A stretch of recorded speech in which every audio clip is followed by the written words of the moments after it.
तुम मुसलमान तो अपनी ही बहन से शादी करते हो। क्या तुम्हें फर्क मालूम है सगी बहन और कूसिन में?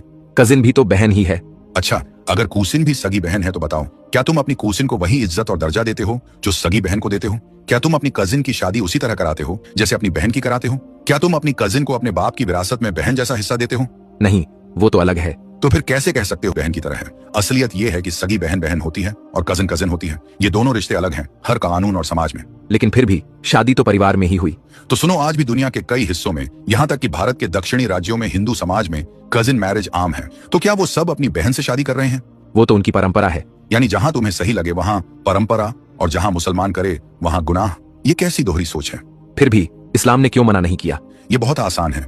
इस्लाम ने जिन रिश्तों को खून से जुड़े यानी महरम रिश्ते माना, माँ, सगी बहन, बेटी, उनसे शादी को हराम कर दिया। लेकिन कजन महरम नहीं होती, इसलिए उससे शादी की इजाजत दी। और इसका एक लॉजिकल पहलू भी है।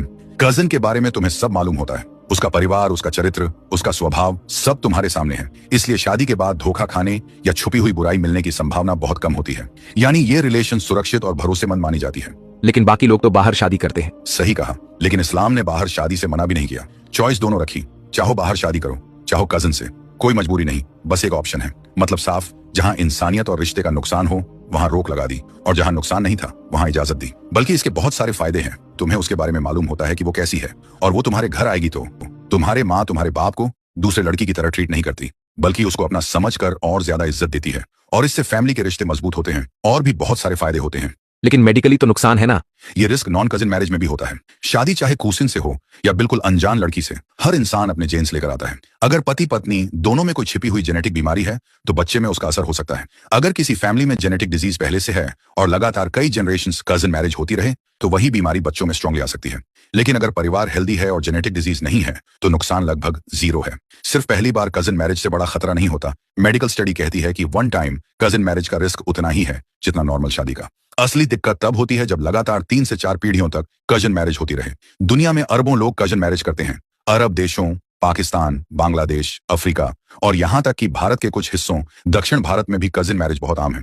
वहां अरबों हेल्दी बच्चे पैदा हुए हैं। अगर ये मेडिकली हमेशा गलत होता तो इतनी बड़ी आबादी सर्वाइव ही नहीं कर पाती। मॉडर्न साइंस क्या कहती है? वर्ल्ड हेल्थ ऑर्गेनाइजेशन और जेनेटिक साइंस कहती है कजिन मैरिज खतरनाक नहीं है, लेकिन अगर फैमिली में जेनेटिक डिजीज का हिस्ट्री है तो रिस्क ज्यादा हो सकता है। इसलिए कई देशों में कजिन मैरिज अलाउड है, लेकिन अगर डाउट हो तो जेनेटिक काउंसलिंग की सलाह दी जाती है।